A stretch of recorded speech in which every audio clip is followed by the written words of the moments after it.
19th of August, which is tomorrow? No, the Wednesday, yeah. Yes, in Cape Town, we as South Africans and Namibians will witness a significant moment as the Minister of Sports, Arts and Culture, Mr. Gayton McKenzie, hosts a repatriation ceremony marking the return of the remains of two Namibian political prisoners who were held and incarcerated on Robben Island during apartheid. So to chat to us about the significance of this moment, and of course, not only for the two countries, South Africa and Namibia, but for the families of the two political prisoners. Dr. Ndhlovu, welcome to the Offside, sir.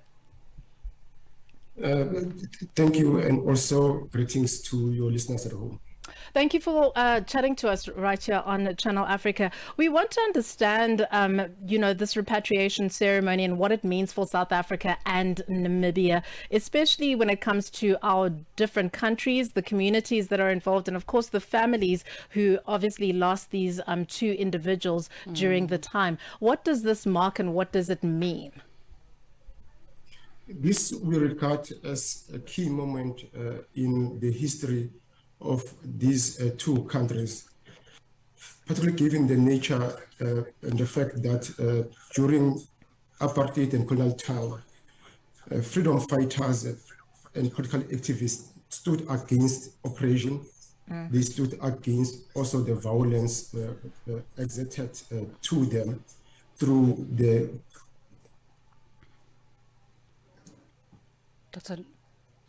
Hi, sir. Hi, sir. Oh, we seem to have lost him. So can you hear us, Dr. The Ndhlovu? violence that was therefore experienced by them during that period.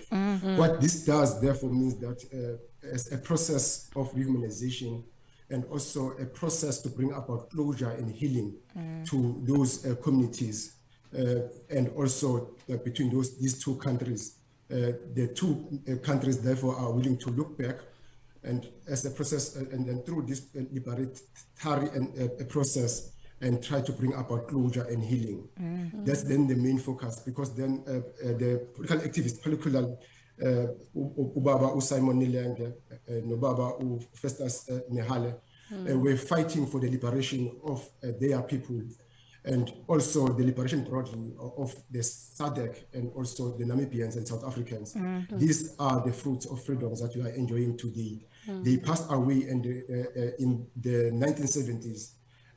This year, therefore, more than 5 decades later, we are through the two ministries, the Minister of Education, Innovation, Youth, Sports, Arts and Culture in Namibia, the Minister of Sports, Arts and Culture in South Africa. We are therefore taking this particular process forward and bring about closure, social cohesion and nation building. So this comes at a very interesting time. It is after, a little bit of a tumultuous time with our brothers and sisters across the continent. We find ourselves having questioned the relationships, kind of perpetuating different actions that don't display the unity that we would like to show. What, as part of this activity, reconvenes the message and the messaging around unity and fighting together as a continent? It re-emphasized the fact that in the past we share a common colonial history and heritage that binds us, those who came before us, the liberation struggle activists, stood together against a common objective. Today we have a number of challenges that are facing us as a continent and as countries, that those requires us to group together and to work together towards resolving those particular challenges. So maybe let's chat about the ancestral remains and also the grave goods from the colonial collections. What does the return say about how South Africa is confronting its colonial as well as the apartheid past and history? This is also another very difficult chapter in our history and in our heritage. If you look at how the ancestral human remains were unethically collected, and the violence that were exerted on those individuals. The graves were robbed, they were removed against customs for the mere fact of satisfying the colonial gaze. They were subjected, our elders were subjected to gaze as research objects, as exhibition objects, and also as object of amusement. This week, and then also on the 19th, we are restoring that dignity. We are rehumanizing them. We are therefore emphasizing the fact that never and never again will it happen that our people be subjected to that to gaze and be made object. In the previous century, 20th century, there was a belief through a pseudo-scientific research, which was race-based, that other racial categories were inferior, particularly indigenous African people, the Khoi, the San. And through that belief, we saw them being subjected to a museum experience as object of research. And then they were traded amongst museums, universities, and this collaboration also involved embassies, missionaries, those who were in the army. This week, we are continuing a journey of restoring dignity, restoring hope, and then also trying to bring about healing and closure. And what are we looking forward to? You know, is there going to be more of this? Is this a process that the department and yourselves are going under? Because 50 years is a long time, and at least we're able to provide the closure for even some of the families of, you know, the individuals represented. Yes, this is a continuation of a process that was started in previous months, and then also got momentum. You will remember early this year. You will remember also early this year we, as led by the Department of Sports, Arts and Culture, we therefore began a process to return back to Zimbabwe ancestral human remains that were also taken as part of this particular process.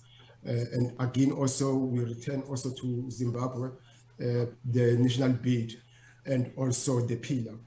And this return also in the handover that will be happening on the 19th is a continuation of that particular project or process of restoring dignity, of restoring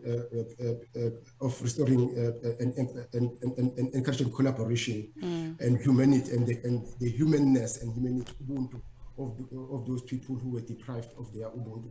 So it is a continuous process. The department has made it clear. You remember also the Minister of Sports, Arts and Culture in early this month, this year rather, gave an instruction that Iziko will have to go through its collection and create a list of all collected human remains, grave goods, and we've also identified a number of body casts that are part of this. So it is part of that particular process. We are very much relieved that we were able to work collaboratively with colleagues in Namibia, led by the two respective ministries, to see to it that we prepare adequately for the return of the liberation struggle activists, the ancestral human remains, cultural objects, and those body casts.